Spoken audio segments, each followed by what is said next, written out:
Good afternoon, everybody, and welcome to Daggerwing Nature Center, located here in western Boca Raton. Although the park and the nature center itself is actually closed due to the coronavirus concern, we are ensuring you that we are taking great care of our animals and have the opportunity to stream live our animal feeding presentations to you each day.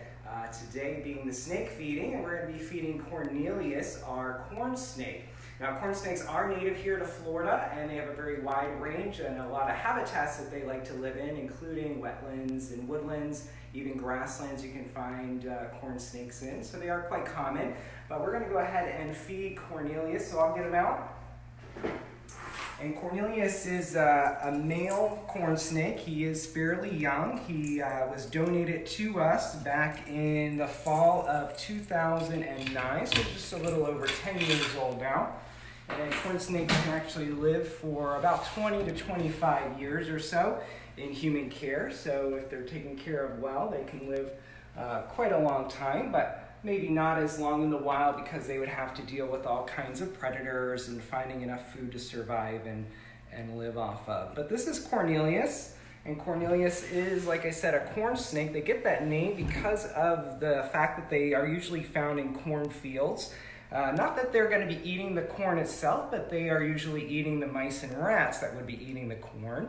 So they are a wonderful friend to the farmers, helping to reduce the loss of those crops, that harvest that the farmer would be growing. They also get the name corn snakes, I believe, because of those black and white checkered pattern scales on their belly or ventral side. And those scales kind of resemble the ears of a Indian corn or maize, and those kernels of corn on the Indian corn. So that's how they get their name, the corn snake. So we're going to transfer him over here into our feeding aquarium. Now this is a way to keep him from knowing when it's feeding time and allow him to understand when it's feeding time and when it's time to be used for an educational program. We'll get him down in here. As you can see, he's holding on to me very well. So these guys are considered constrictors, so they do hold on to their prey and they squeeze it, and we'll talk about that in just a minute. So there's Cornelius, and the prey, like we talked about, they are carnivores, so they do eat other living creatures, mostly live things, so they could eat anything from frogs and lizards, birds, and mostly rodents like mice and rats. And today we're going to be feeding him what I call micicles, which are frozen mice that we thawed out. So he's going to be getting 3 little fuzzies, or small young mice, for his feeding today. And we're going to see if he's hungry. So we're going to go ahead and put these in. Put them on this side.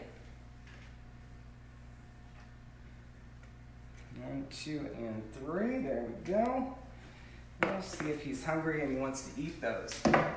Now, snakes have an excellent sense of smell, and that's primarily how they're going to find their food in the wild. They do use their tongue, and it will stick out. It's a forked tongue, and that helps pick up all the chemical molecules in the air. Those scent molecules land on his tongue, and he brings it back into his mouth into what's called a Jacobson's organ. So you can see him sticking his tongue out now. He is tasting the air, or smelling, and that's going to help him to locate that food, those little mice on the other side. Now this is a picture of that Jacobson's organ, so you can see it's on the roof of his mouth or the top of his head. It does send signals to his brain as to what exactly he's smelling. So if he is picking up the scent of a mouse or rat, he knows dinner is on the way, and he's going to follow that trail over to the mouse or rat. Now, he is a reptile, so reptiles mean that they're going to be cold-blooded or ectothermic. And ectothermic is, a definition would be that they rely on the outside temperature to help maintain their metabolism, and they get a lot of their energy from the environment, particularly the heat from the sun. So they don't need to create their own internal body temperature, or they can't necessarily create their own internal body temperature the way we can and keep it stable, but they do rely on the outside environment to help maintain that body temperature inside. As a result, they don't have a high metabolism, so they don't need to eat every single day. And in fact, some people are surprised that snakes, like reptiles like snakes, only eat once a week, or even more sparingly. Sometimes weeks or months go by without eating, but they don't need to eat every single day. And here at Daggerwing Nature Center, we feed our snakes just once a week. So the last time that Cornelius ate was last Thursday, and we'll see if he's going to be eating anything today from these little mice.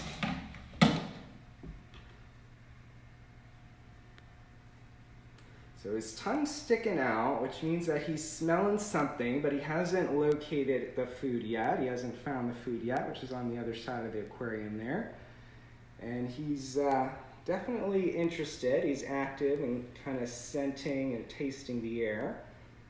Now, when a snake does find the food that they are looking for, they are going to bite that prey, that animal, and they are going to unhinge or loosen up their jaws so that they're able to swallow it whole.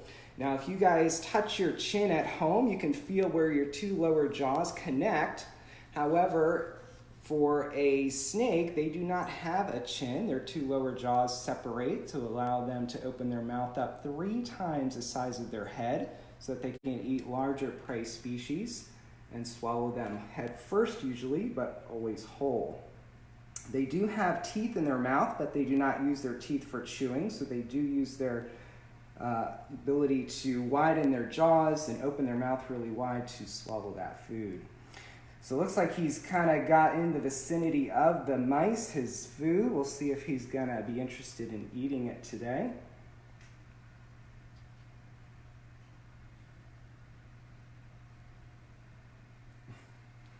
Or maybe just go under the newspaper and take a little nap. Now, snakes, a lot of people wonder if they have a backbone or not. Sometimes they look like worms because they do not have any arms or legs, but in fact, snakes are vertebrates, so they do have a spine or backbone, like this skeleton shows, how it curves down.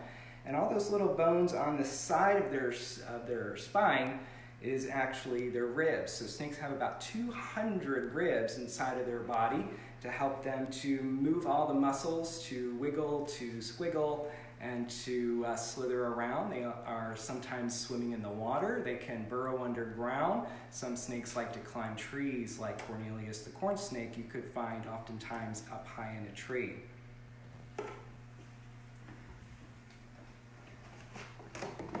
Another thing with Cornelius and our other animals is that you're able to sponsor them through our Friends of Daggerwing Nature Center sponsorship and membership. And you can find the sponsorship information on our website, which is pbcnature.com. Again, www.pbcnature.com, and click on the Daggerwing link, and you'll find information about animal sponsorships through our Friends of Daggerwing program.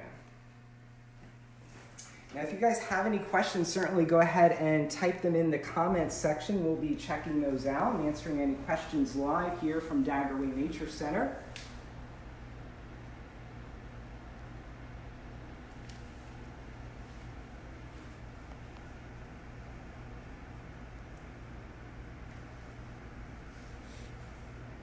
Looks like Cornelius is not interested in eating the mice today. Sometimes he eats, sometimes he doesn't. I do also want to give a shout out to our volunteers here at the Nature Center. If you guys are watching, we really appreciate everything that you do here in all aspects of what you do, from being front desk greeters to animal caretakers, butterfly gardeners, gift shop volunteers, and the other positions that we have. We all appreciate you. Even though we're not together right now during this time, we're just going to send you a shout out and let you know that we're thinking of you and hope that you're doing well and staying healthy.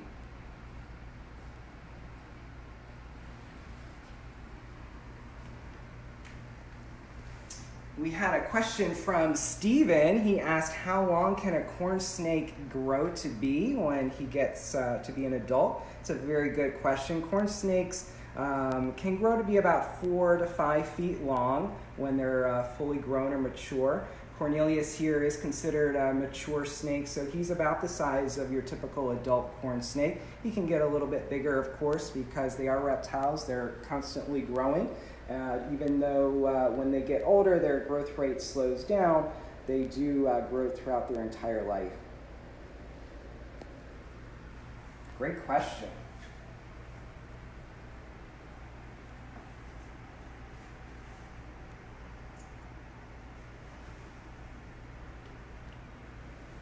So one thing to think about when you see a snake outside in the wild, just remember that they are part of the ecosystem and that they are doing a very important job, and that is to keep the balance of nature. Again, they are natural pest control, so they do like to eat a lot of mice and rats and other animals that we consider pests.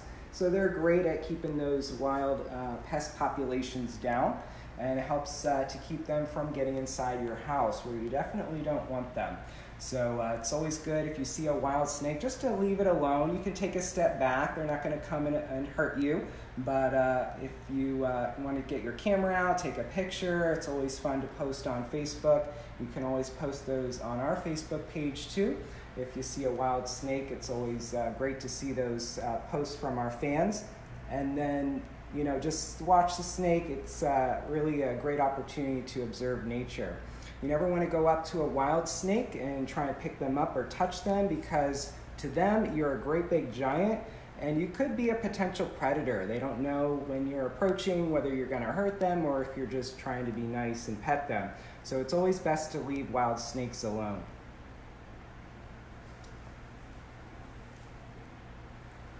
Well, with that said, I want to thank you guys so much for visiting us here at Daggerwing Nature Center. Although he didn't eat today, we were able to see Cornelius and get feeding, see him get fed, his mice meal for the week. And we just want you to have a great time at home, be healthy, and stay well, and keep exploring nature.